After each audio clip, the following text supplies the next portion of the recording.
ఓం శక్తి. నేను మీ శ్రీ విద్యానంద శ్రీ రుద్ర జ్యోతిష్యాల విశాఖపట్నం నుంచి మాట్లాడుతున్నాను. మనకి త్వరలో మకర సంక్రమణ పుణ్యకాలము రానున్నది. దీని మీద అనేకమైనటువంటి సందేహాలు ఉన్నాయి. ఎందుకంటే 14వ తారీఖు నాడు భోగి సంక్రాంతి రెండు ఒకే రోజు మనకి కలిసి రావడం జరిగింది.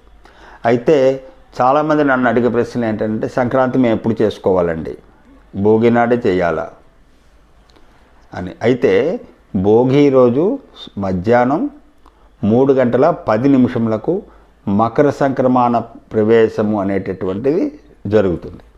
సూర్యుడు మకర రాశిలోకి భోగి రోజు 14వ తారీఖు మధ్యాహ్నం 3:10 మకర రాశిలో ప్రవేశిస్తారు. కాబట్టి అప్పుడు సూర్యాస్తమయం లోపల చేసుకోగలిగిన వారు పెద్దలకు పెట్టుకోవడం అలాంటివి ఏమైనా చేసుకోవచ్చు.